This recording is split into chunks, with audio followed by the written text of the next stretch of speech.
News, info sur NTV et CNN Télévision. Gabon, le Collège des juges constitutionnels poursuit son périple pédagogique débuté depuis quelque temps déjà. Le tour est venu cette fois-ci de porter le message ainsi que de partager les contributions avec les populations de l'Ogooué maritime au Gabon, plus précisément à Port-Gentil. L'information multiplex sur CNN et NTV. Si l'objectif visé par la Cour constitutionnelle gabonaise est de permettre aux citoyens gabonais partout dans l'ensemble du territoire national, avec effet à ceux de la diaspora, de s'approprier le fonctionnement et le rôle de toutes les institutions gabonaises qui sont partie prenante dans le processus électoral, avec in fine le souhait majeur de connaître de lendemains heureux et paisibles après le scrutin. Aussi, à cet effet, écoutons les explications du doyen des juges constitutionnels, Emmanuel Zébekale.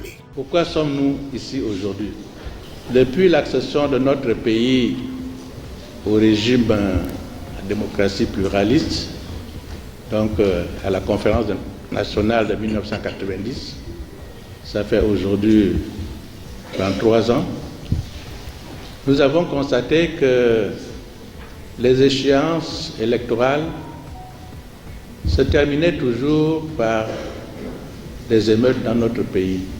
La Cour constitutionnelle n'est pas acteur, n'organise pas les élections, mais elle a deux rôles, entre autres, qui font qu'elle nous est commis aujourd'hui ici. C'est d'abord le rôle de veiller à la régularité des élections. C'est aussi le rôle de veiller au fonctionnement régulier des institutions. Il faut reconnaître que cette mission de grande importance, initiée par la haute juridiction gabonaise, que dirige le docteur Marie-Madeleine Boranto, a une résonance toute particulière à Port-Gentil. Et pour cause, le passé est de tristes souvenirs et de pénibles évocations pour le fait électoral. Le rappel peu glorieux fait ici par le gouverneur vaut son pesant de sagesse et de responsabilité. Vous avez donné des précisions sur chacune de ces étapes.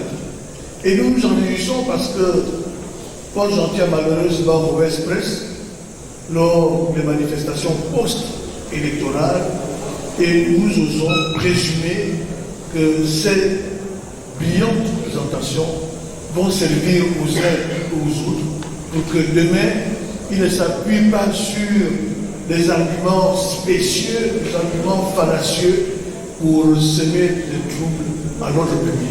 Nous y sommes tous gagnants. Je vous remercie.